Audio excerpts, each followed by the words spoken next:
It's always exciting to see when someone who committed a crime many years ago finally gets arrested and justice finally is served. And a lot of times, you know, it's very much thanks to genealogical things of 23andMe or Ancestry, and your cousin, your sister, your brother, whatever did it. And now, oh, look at this DNA. Really familiarly matches to what we believe or who we believe was a serial killer. We've been seeing a lot of that. This one, I don't know if it goes into familial DNA or not, but they did get someone. 65-year-old man apprehended by deputies near San Diego, suspected of a heinous crime dating back to 1984.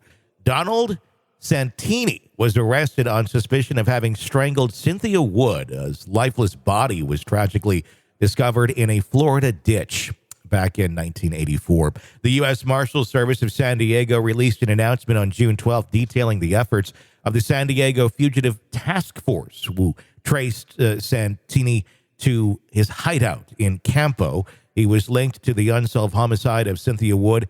As the case resurfaced, the Hillsborough County Sheriff's Department confirmed that Santini was extradited back to Tampa on June 28th and is now facing first-degree murder charges. It all happened on a distressing afternoon in 1984. It was June 9th, around 3:30 in the afternoon. Detectives made that grim discovery of Cynthia Wood's body, abandoned in a drainage ditch on Also Brook Drive in Riverview, Florida. It was a horrifying discovery, as stated by the sheriff's office. They came amidst Wood's personal turmoil as she was reportedly undergoing a divorce with her then husband.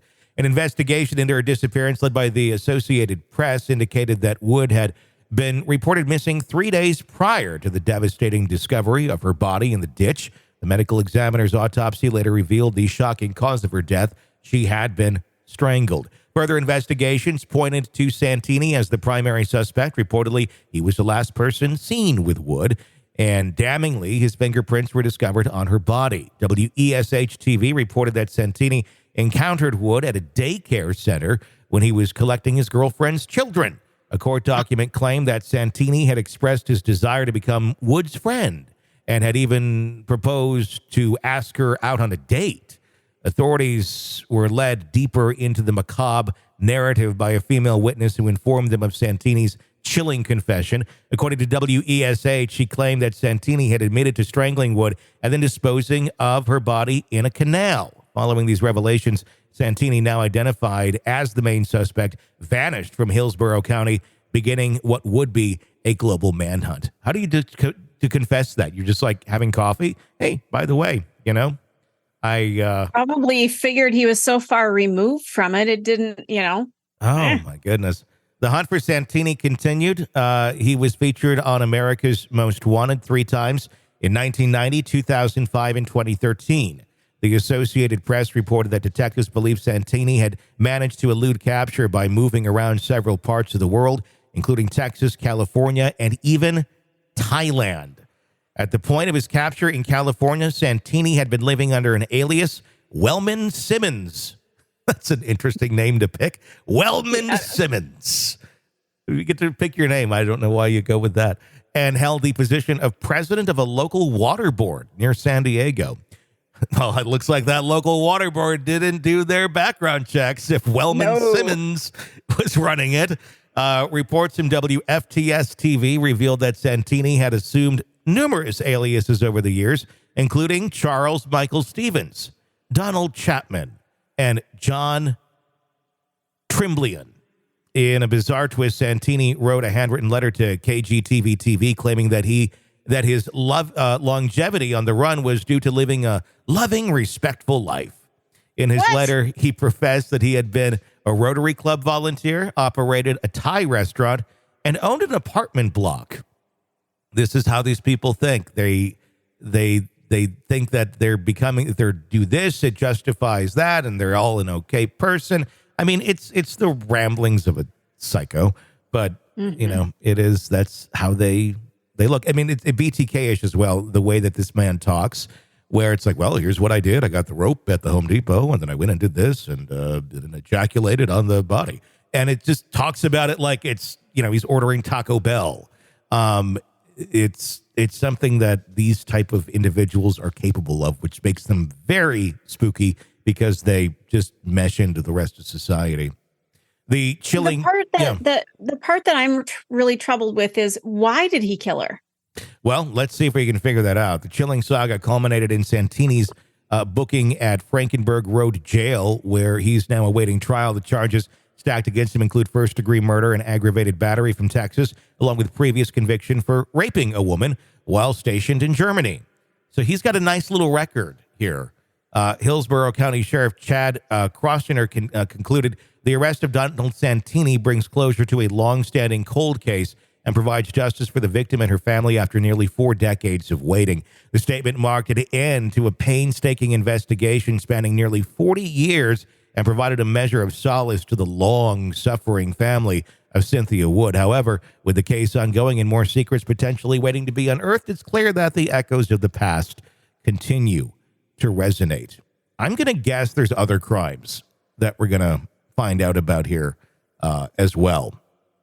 Yeah, and I'm surprised that they actually were able to lift prints off of her, that long ago. That was back in the 80s. My goodness. Well, prints, but not DNA. I mean, so it wasn't a DNA type match. They didn't really do that back then, but they lifted the prints and they matched him. And you're talking about motive. It doesn't really get into the motive here, but I'm going to guess it's probably a fairly simple one. A woman said no to him.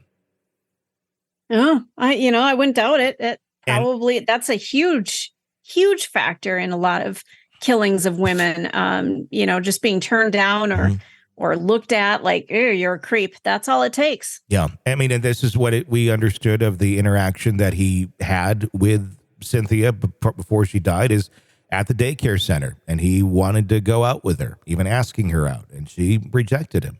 And that's, he sounds like he's a person who doesn't deal with rejection very well, considering we also have pending rape charges against him and aggravated battery. So this is someone who doesn't have their shit together very well and is capable of doing very, very horrible things. It's amazing that one can create a new identity and get along in life for as long as they can.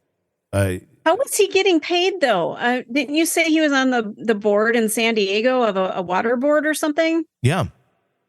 I don't know. I don't know. I mean, I missed a paycheck once because I couldn't submit. I couldn't find my Social Security card. Mm-hmm. And so they could not pay me. Yeah. I didn't have my paperwork in. And I'm like, I'm legit, but they didn't care. You have to have those. 2 forms of ID, 2 different forms of ID to prove that you are a citizen of our country or here legally to work. So how do you just create a new ID unless he's, pretending to be somebody he's not? He might be pretending to be, I don't know. I mean, that's interesting. It'd be interesting to learn these identities that he picked up. Like, were they dead people that he got their information from? I mean, you can buy that sort of information on the dark web. And then associate yourself with somebody. Or was he just, making up numbers in the Social Security box where you put that onto the application and, nobody's ever really truly checking it. It's just like be interesting to find out, wouldn't it? I mean, it really does kind of poke a lot of holes. You got to look at every place he's worked and go, did they do background checks? Yes. How did nothing show up on this individual? Or how did anything show up? Maybe that's part of it. Maybe if you make a person up, nothing will show up. But there usually should be some sort of a verification with a Social Security number that this person, was born or exists. Exactly. Yeah. So people failed along the way, that's for sure. Yeah. But finally, after all those years, if this is in fact the man who did this, it looks like justice will very soon and finally be served. You're locked into the Hidden Killers podcast. Want more? Start binging on all of our true crime podcasts right now through Apple Podcasts and get an ad-free experience when you sign up to be a True Crime Today Premium Plus member exclusively on Apple Podcasts. More of the Hidden Killers podcast dropping soon. Press subscribe now.